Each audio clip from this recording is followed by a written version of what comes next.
Good morning students. Last lecture में हमने accounting principles पढ़े थे। उसमें हमने 3 कॉन्सेप्ट्स पढ़े थे। पहला business entity concept, second money measurement concept and third one is going concern concept. आज हम 4th कॉन्सेप्ट पढ़ेंगे, वो है अकाउंटिंग पीरियड कॉन्सेप्ट। उसको हम पीरियोडिसिटी कॉन्सेप्ट भी बोलते हैं। अब ये होता क्या है? हमने गोइंग कंसर्न कॉन्सेप्ट पढ़ा था, उसके अकॉर्डिंग हमने बिज़नेस को फ्यूचर में कंटिन्यू रखना होता है। इसका मतलब हमारी कोई इंटेंशन नहीं है कि हम फ्यूचर में बिज़नेस को क्लोज़ करें, पर अगर हमें एग्जैक्ट प्रॉफिट बिज़नेस में पता करना है तो हम बिज़नेस को बिना क्लोज़ किए पता नहीं कर सकते। एग्जाम्पल के थ्रू समझते हैं। सपोज़ करो 2010 में मैंने एक बिज़नेस स्टार्ट किया 2 लाख रुपीज़ कैपिटल लगाकर। 2 लाख रुपए से मैंने बिज़नेस स्टार्ट किया। अब 2020 में मैं वो बिज़नेस को क्लोज़ करना चाहती हूँ, तो मुझे प्रॉफिट्स एग्जैक्ट कैसे पता लगेंगे? तो मैं क्या करूँगी, जितने भी मेरे एसेट्स हैं उनको बेच के पैसा रिकवर करूँगी, जितने भी मेरे क्रेडिटर्स हैं उनको पे ऑफ करूँगी, जो कस्टमर से पैसा आना था उनसे पैसा रिकवर करूँगी। तो इन सब के बाद जितना भी मेरे पास पैसा आया, फॉर एग्ज़ाम्पल मेरे पास 20 लाख रुपीज़ आए। इन्वेस्ट मैंने 2010 में कितने किए थे? 2 लाख। और बिज़नेस को क्लोज करने के बाद मेरे पास 20 लाख रुपए आए।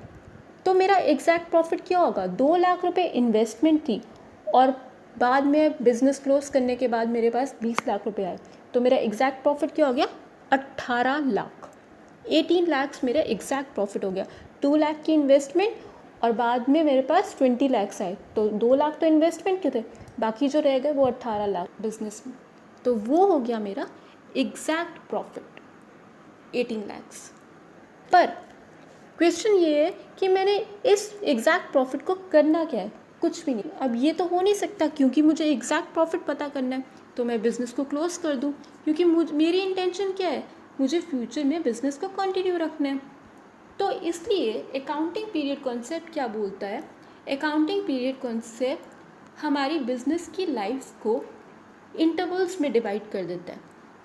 इंटरवल्स में डिवाइड कर देता है, जिसको हम बोलते हैं अकाउंटिंग पीरियड कॉन्सेप्ट। नॉर्मली ये 1 साल होता है।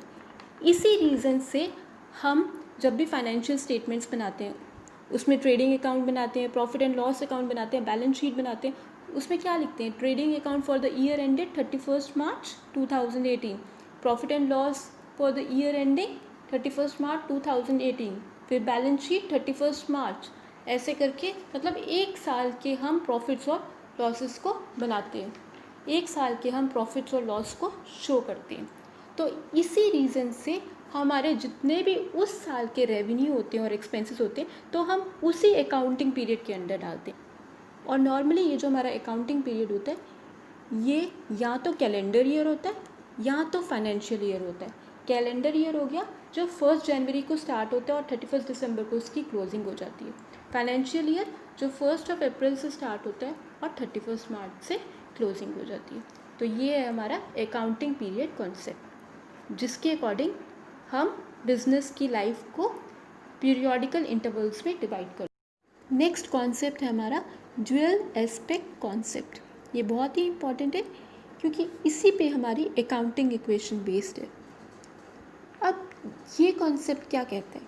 ये कहता है कि हर एक ट्रांजैक्शन के 2 एस्पेक्ट होते हैं, मतलब कि हर एक ट्रांजैक्शन का 2 अकाउंट्स पे इफ़ेक्ट पड़ता है। फॉर एग्ज़ाम्पल मैंने मशीनरी परचेज़ की। जब मैंने मशीनरी परचेज़ की तो मेरे पास मशीनरी आई तो एक अकाउंट पे इफेक्ट। दूसरा, जब मैंने मशीनरी परचेज़ की, मैंने क्या लिया? कैश, तो दूसरा अकाउंट कौन सा इफेक्ट हो रहा है? कैश का। तो हर ट्रांजैक्शन का डबल इफेक्ट है। तो ड्यूअल एस्पेक्ट कहता है कि जब भी आप किसी ट्रांजैक्शन को रिकॉर्ड करते हो तो उसके दोनों एस्पेक्ट्स को रिकॉर्ड करो, मतलब उसके दोनों अकाउंट्स को रिकॉर्ड करना होता है। तो ये हमारा dual aspect concept. That means for every debit there is a credit.